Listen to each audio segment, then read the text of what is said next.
ఇప్పుడు డెలివరీ అయ్యి వాళ్ళు వాళ్ళ ఎక్స్పీరియన్స్ మనం వింటాము. చెప్పు. రెగ్యులర్ పీరియడ్స్ తో ఇక్కడికి ట్రీట్మెంట్ కోసం అని వచ్చాను. అప్పుడు నాకు తెలిసింది ఏంటంటే ఇక్కడ ట్రీట్మెంట్ బాగుంటుందని చెప్పారు. ఆల్రెడీ నేను అంత ముందు ఒక 1 year వేరే హాస్పిటల్లో చూయించుకున్నాను. అక్కడ రొటీన్ ఎక్కడ ఎవ్రీ మంత్ టాబ్లెట్స్ ఇస్తారు, ఎవ్రీ మంత్ జస్ట్ మన ఎగ్ క్వాలిటీ ఎలా ఉందో చెక్ చేస్తారు, రొటీన్ గానే. అలాగే నేను 1 year ట్రీట్మెంట్ తీసుకొని ఆ 1 year లో నేను చాలా మెంటల్ గా ప్రెజర్ తీసుకొని ఆ 1 year లో నాకు ఎందుకు ప్రెగ్నెన్సీ రావట్లేదు, నేను అన్ని టాబ్లెట్స్ కరెక్ట్ గానే ఉన్నాను కదా, ఎందుకు రావట్లేదు అని నాకు తెలియకుండా నన్ను నేనే చాలా డిప్రెషన్ లోకి వెళ్ళిపోయాను. తర్వాత నేను ఇక్కడికి మళ్ళీ వచ్చినప్పుడు మేడం చూసి నువ్వు హెల్తీగానే ఉన్నావు, నీకు అసలు ఏ ప్రాబ్లం లేదు, ఇప్పుడున్న జనరేషన్ లో ఇప్పుడున్న లైఫ్ స్టైల్లో 99% ఇది చాలా కామన్ పీసీఓఎస్ అనేది. సో దీనికి నీకు ట్రీట్మెంట్ అవసరం లేదు, ఎటువంటి మెడిసిన్ అవసరం లేదు, జస్ట్ నీ లైఫ్ స్టైల్ చేంజ్ చేసుకో, ఒక మంచి డైట్ మెయింటైన్ చెయ్యి, మంచిగా కపుల్ వాకింగ్ చేసుకోండి అని చెప్పి జస్ట్ చెప్పారు. అయినా కూడా నాకు వెళ్ళాను, నాకు పీరియడ్స్ రాలేదు, ఇరెగ్యులర్ గానే ఉన్నాయని మళ్ళీ నేనే వచ్చాను. మేడం అన్నారు నీకు సైకలాజికల్ గా ప్రాబ్లం ఉంది, నువ్వు సైకాట్రిస్ట్ దగ్గరికి వెళ్ళి కలవండి, మీకేంటంటే మీరు మెంటల్ గా ఫిక్స్ అయిపోయారు, మీకు ఏదో ప్రాబ్లం ఉందని చెప్పి, మీకు ఏ ప్రాబ్లం లేదు అని చెప్పి మళ్ళీ నన్ను అరిచారు. నేను అప్పుడు ఏంటి మేడం నాకు ట్రీట్మెంట్ ఇవ్వట్లేదు, నన్ను ఇలా అంటున్నారని చెప్పి నేను వెళ్ళాను. తర్వాత ఎందుకు మేడం అంతే ప్రాబ్లం ఉంటే ట్రీట్మెంట్ ఇస్తారు కదా, కానీ అంత కాన్ఫిడెంట్ గా మేడం నన్ను రావద్దు అన్నారంటే నిజంగానే మేబీ నేనే ఎక్కువ ఫీల్ అవుతున్నానేమో అని ఎక్కడో ఒక పాయింట్ వచ్చింది అనిపించి, నేను సరే కాస్త వెయిట్ మేనేజ్మెంట్ చేసుకుందాం, మంచి లైఫ్ స్టైల్ మెయింటైన్ చేద్దామని నేను ప్రెగ్నెన్సీ గురించి అసలు పక్కన పెట్టేసి నేను నా పార్టీకి నేను పీరియడ్స్ ని పట్టించుకోవట్లేదు, ఏం పట్టించుకోవట్లేదు, మంచిగా డైట్ మెయింటైన్ చేస్తూ మంచి లైఫ్ స్టైల్ మెయింటైన్ చేశాను. నేను న్యాచురల్ గానే కన్సీవ్ అయ్యాను.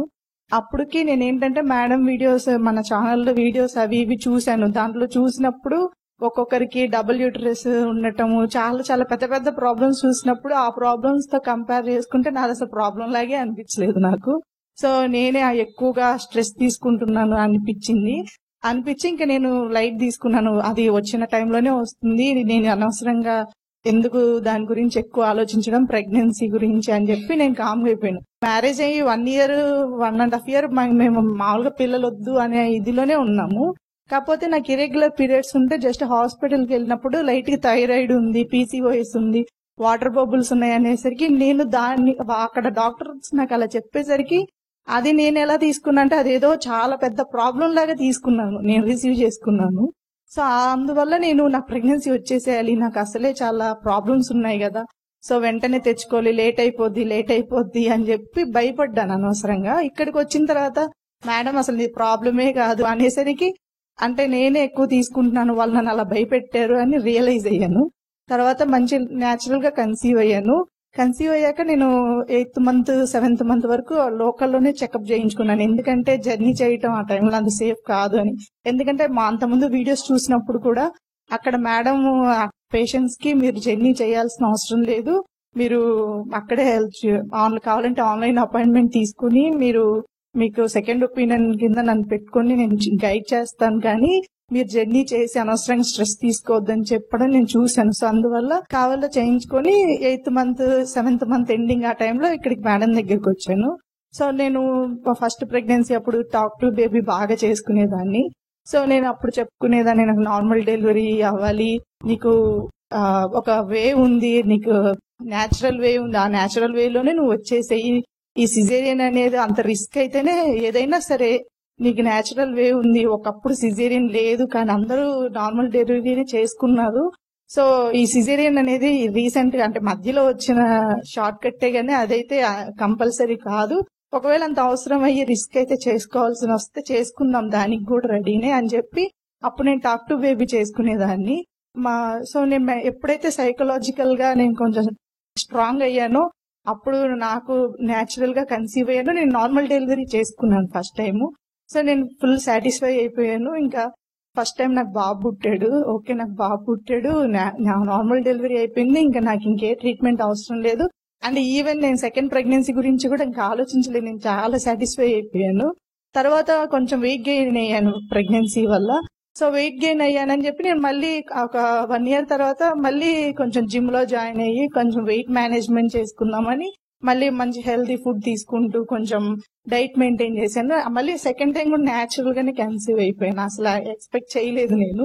సో సెకండ్ టైం మళ్ళీ సేమ్ యాస్టీస్ అలాగే నార్మల్ అక్కడే చెక్ చేయించుకున్నాను. చెకప్స్ అన్ని చేయించుకొని లాస్ట్ మినిట్ లో అదే 8th month నుంచి ఇక్కడికి వచ్చేసాను మేడం దగ్గరికి.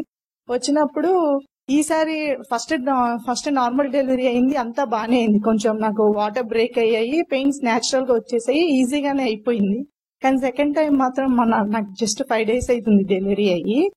అప్పుడు మాత్రం ఏమైందంటే వాటర్ బ్రేక్ అయ్యి ఫస్ట్ టైం లాగే. కాకపోతే ఈసారి నా ఫస్ట్ టైం ఉన్న ప్రెగ్నెన్సీ అప్పుడు కొంచెం ఉమ్మనీరు ఎక్కువగా ఉండింది. సో టాక్ టు బేబీ చేసుకుంటే కొంచెం కంట్రోల్ అయింది. సెకండ్ టైం ఏమైంది, సెకండ్ ప్రెగ్నెన్సీలో మాత్రం ఉమ్మనీరు బాగా తక్కువ అయిపోయింది. అలాంటిది నాకు లాస్ట్ లో ఉమ్మనీరు బ్రేక్ అయ్యేసరికి మేడం వాళ్ళ దగ్గరికి వచ్చేసాను. వెంటనే మేడం వాళ్ళు ఒకసారి వెళ్ళి స్కానింగ్ చేయించుకొని రండి, మీకు ఉమ్మనీరు తక్కువ ఉన్నాయి కదా, మనం చూడాలి కదా అని చెప్పారు. చెక్ చేస్తే ఇప్పుడు నాకు సెకండ్ పాప పుట్టింది. పాప ఏంటంటే మెడకి పేగు చుట్టుకొని ఉంది 2 times. ఒక సైడ్ ఉమ్మనీరు పోతుంది. చెక్ చేస్తే ఉమ్మనీరేమో, కానీ అదేంటో మరి నేను అప్పుడు నిజం చెప్పాలంటే ఫ్రాంక్ గా లాస్ట్ మంత్ అంతా నేను మేడం వాళ్ళు నాకు డైలీ 1/2 packet తాగమన్నారు, కానీ నేను 1/2 packet ఏదో వీక్లీ 2 times తాగి ఉంటాను, డైలీ కూడా తాగలేదు. నేను టాక్ టు బేబీలో నీకు కావాల్సినంత నువ్వు ఉంచుకో, నీకు ఎంత కావాలో అంతవరకే ఉంచుకొని నేను టాక్ టు బేబీలో చెప్పుకునేదాన్ని. సో నేనైతే ఇర్రెగ్యులర్ గానే ఉన్నా. నేనేం రెగ్యులర్ గా టాబ్లెట్స్ వరకు వేసుకున్నాను కానీ ప్యాకెట్స్ అయితే తాగలేదు. కానీ లాస్ట్ లో మిరాకిల్ ఏంటంటే నాకు ఉమ్మనీరు ఉంది, కొంచెం ఇంకొక 2 points ఎక్కువే ఉంది కానీ తక్కువ అయితే లేదు. సో ఉమ్మనీరు బ్రేక్ అయింది, నాకు సాటర్డే బ్రేక్ అయింది. మేడం వాళ్ళు ఉమ్మనీరు అయితే బ్రేక్ అయింది కానీ నీకేం ప్రాబ్లం లేదు, ఎక్కువ కూడా లీక్ అవ్వట్లేదు, సో మనకి టైం ఉంది సో అని చెప్పి నాకు పెయిన్స్ రావడానికి టాబ్లెట్స్ ఇచ్చారు. ఆ టాబ్లెట్స్ వేసుకున్నాను. ఆ నైట్ అంతా వెయిట్ చేశాను, నాకు పెయిన్స్ రాలేదు. ఎక్కడ మళ్ళీ నాకు ఒక మైండ్ లో అంటే పాప మెడకి అది వేసుకొని ఉంది కదా అని ఒక టెన్షన్ ఉంటదని అందరు వచ్చి నాకు టెన్షన్ పడుతున్నావా, ఏం లేదు మనకి టైం ఉంది, అంత టైం లేకుండా అంత 99% అంత ఎమర్జెన్సీ అయితే సిజేరియన్ కి వెళ్ళిపోదాము, నువ్వు రెడీనా అని అడిగారు. నేను దేనికైనా రెడీ. నాకు అంటే మనం ఎప్పుడైనా సరే నార్మలే అవ్వాలి అని అనుకోవద్దు, సిజేరియనే అవ్వాలనుకోవద్దు. ఏదైనా దేనికైనా ఎప్పుడైతే రెడీగా ఉంటామో, ఏది అయినా యాక్సెప్ట్ చేయడానికి రెడీగా ఉంటామో అప్పుడే మనం చాలా స్ట్రాంగ్ అవుతాము. అలాంటిది నాకు సండే మార్నింగ్ 6 o'clock కి పెయిన్ స్టార్ట్ అయ్యాయి. మామూలుగా నాకు ఫస్ట్ బాబు అప్పుడు కూడా మార్నింగ్ 6 o'clock కి పెయిన్ స్టార్ట్ అయ్యి 12:25 కి డెలివరీ అయిపోయింది. కానీ ఈసారి 2:10 కి డెలివరీ అయింది. ఈ 2 hours కూడా ఎందుకు లేట్ అయ్యి ఉంటది అని నేను అనుకుంటున్నానండి. నాకు ఎక్కడో మైండ్ లో ఉంది, బేబీ మెడకి పేగు చుట్టుకుంది, నేను ఎక్కువ పుష్ చేస్తే బేబీకి ఎక్కడ అది ఇబ్బంది అవుతుందో, ఎక్కడ టైట్ అవుతుందో అనే మైండ్ లో ఎక్కడో ఉండడం వల్ల నేను మెల్లగానే నేను ఎందుకు ప్రెజర్ పెట్టాలి, మెల్లగా వస్తుంది కిందకి, ఏమవుతుంది కిందకి మెల్లగానే వస్తుందని మెల్లగా చేసుకున్నాను. నాకు ఉమ్మనీరు 1 day ముందు ఉమ్మనీరు లీక్ అయినా కూడా అంత రిస్క్ కంటెంట్ ఎక్కువ ఉన్నా కూడా నాకు నార్మల్ డెలివరీ అయింది. నేను నార్మల్ డెలివరీ చేసుకున్నానంటే నిజంగా ఇక్కడ ఉన్న ఎంకరేజ్మెంట్ అండ్ ఈ ఎంకరేజ్మెంట్ వల్ల నేను కూడా చాలా సైకలాజికల్ గా చాలా స్ట్రాంగ్ అవడం వల్లే. సో మీరందరూ కూడా ఏంటంటే మనకి పక్కన వాళ్ళు ఎంత చెప్పడం వల్ల మనం భయపడకూడదు, మనం ఎంత సైకలాజికల్ గా స్ట్రాంగ్ గా ఉంటే అది అంత ఈజీగా అయిపోతుంది. సో నేనైతే చాలా అసలు ఎవరికి చెప్పినా కూడా షాక్ అవుతున్నారు అనమాట. అంటే 1 day ముందు ఉమ్మనీరు లీక్ అయింది, మళ్ళీ బేబీ 1 time కూడా కదా 2 times చుట్టుకొని ఉంది బేబీ మెడకి. సో అంత రిస్క్ ఉండి కూడా నీకు నార్మల్ డెలివరీ చేశారంటే చాలా ఇది అని చెప్పారు. అంటే అదే నేను నమ్మింది అయితే ఒకటే, మనం ఎంత స్ట్రాంగ్ ఉన్నాం అనేది important. Thank you so much.